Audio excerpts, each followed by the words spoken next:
Happy New Year, or Bliana Ur. Welcome back to the Single Malt Review as we farewell 2015 and welcome in 2016. Yes, welcome to the new year, assuming we haven't been too lazy putting this episode up. I'm sure we haven't.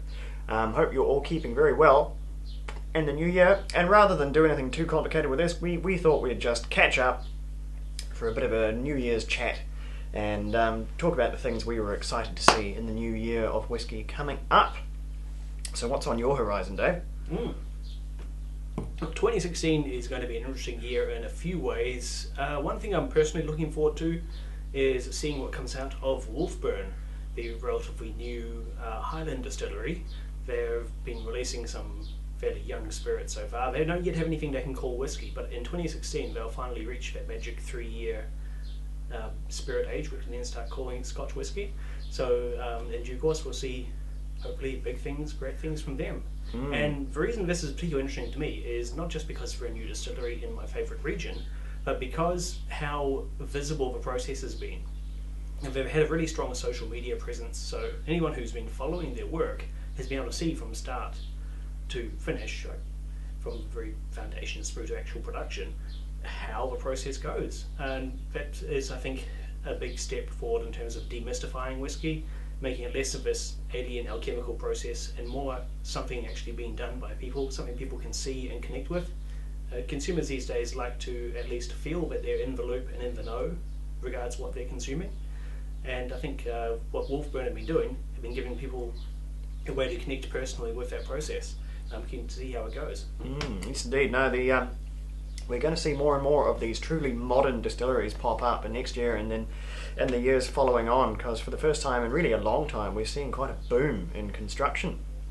A lot of people are building, a lot of companies are building to largely to support their blends. They're making new distilleries so that they can keep on making the Shivers and the Johnny Walkers and the Ballantines that everyone loves to buy. But they are being quite good about it. They are being quite open, as Dave said. They're letting us see the process along the way, and they do promise also to bottle single malts out of these places, and that's what really fascinates me, seeing some genuinely new whiskies come out and see how their character develops as they come of age, because it's really, really fascinating to watch a distillery grow up and turn into what it's going to be, because no one knows in the outset. They can try and sort of trolley it along in one direction or another. They can go for a particular style, and that's been done very successfully. Recently, Arran is quite a new distillery. They wanted to do a Speyside style on an island, and by goodness they did it. It's one of the most typical Speyside style whiskies you can buy. So there's a lot of steering you can take a distillery, but you can never be absolutely sure how it's going to turn out. It's just the magic of how different distilleries and different warehousing situations work. Also, the Adelphi bottling, who are quite useful to us. You will have noticed many of our single cask offerings are from Adelphi, lovely independent bottlers.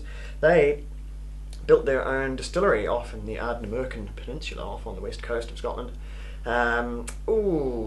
Probably a good 2 years ago now, and they had a bit of a slow start, but that should be really kicking up into gear in the new year. They won't quite have whiskey yet. That's probably a 2017 thing, but they are another distillery which has been pretty good about letting people see the journey as it comes along. So there'll be lots more to see coming out of there, and I think we're going to see a few more sales trends as well, or rather product trends, towards no age statements. Certain things are going away, certain things are already gone. We're going to lose a few 12-year-olds in the new years. You might have already seen Glenfiddich 12, which I had a look at a few episodes ago as a casual dram.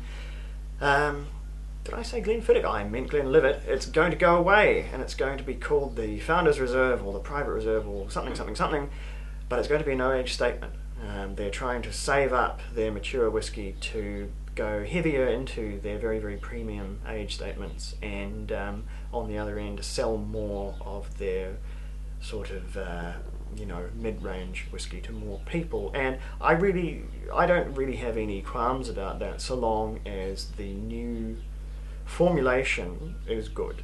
And I haven't heard otherwise at the moment. I will have to taste it myself and be absolutely sure. However, No problem necessarily with no age statement. Some people get a bit excited when they hear about these trends, and they really, really do like to see a number on there. They think it's a bit sort of un-Scotch whiskey if it doesn't have an age on there somewhere, but I don't know, I'm not a purist.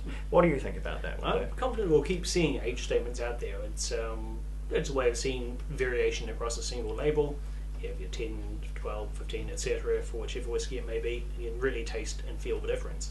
But at the same time, we've seen a whole lot more distilleries, even likes of Glendronach, who have a very strong age statement range, who are also putting out the emulating Glenfarclas 105 or Appaloosa Arbuna with a sort of blended cask strength no age statement whiskey, where they've created something which is extremely strong, but no particular age statement, just blending for flavour and for strength to balance those. And so we're seeing more of it. People want to try something that is like raw and straight from the cask, even if it's a bit artificial in this case because it's a mixture of casks, but something which is that potent, that much more spirit per bottle, and combined just to give you the biggest possible flavour experience.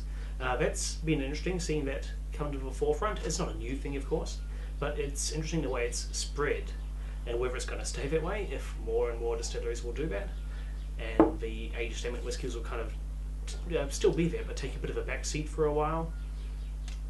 It'll be good to see which way it goes. Who jumps on the bandwagon, who maybe veers off into different territory, who tries something new. And as I say, Kilherman bringing an age statement whiskey, and Glendronach and others expanding their range of cask strength, no age statement offerings. It's interesting seeing the kind of ebb and flow, who's getting on board, who's trying what. Yes, indeed. Oh, one last thing about whiskey trends.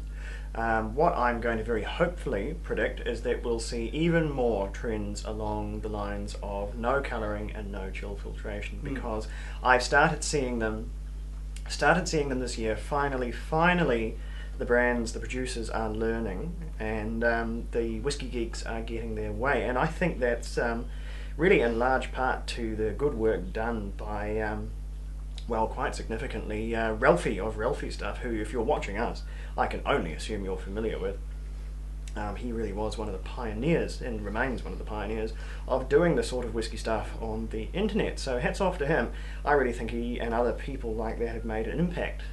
We can but hope to make such an impact ourselves one day, when we're a bit more established. And on that note, we'd like to say a big thank you to everyone who's supported our channel in its first, not even the first year. We've got a month or two to go before we're a year old, but we are approaching there.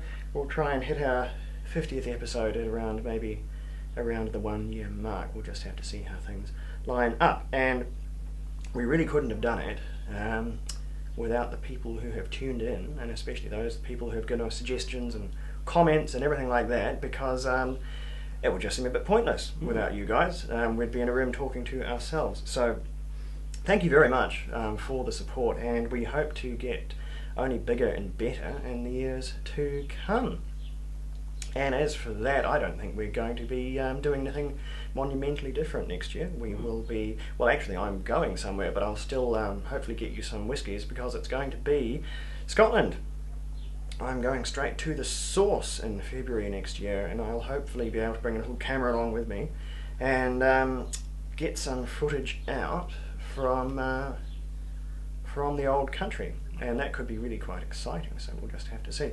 And Dave will just have to hold down the fort and maybe drag Sam in to do a bit of offsiding while I'm not here, but we will certainly still be bringing you the whiskies that you want and the whiskies that you need, because I know you need them. Sam and I will be attending Dramfest, which is the big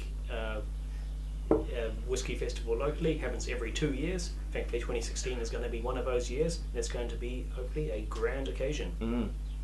More distillers than ever, more presentations than ever, more whiskey than ever. Yes, indeed. Dramfest New Zealand, it's going to be a big one. If you're in the area, do look it up. I think there might be tickets left for the show floor. I don't know. It's expanded to 2 days. Yes, the masterclasses are definitely sold out. I can tell you that for free. But could be a few left for the show floor, because they did. They've gone pretty big with it this year. But at any rate, I think that's what we came here to say. Do keep tuning in the new year. We'll have stuff for you sooner, if not later.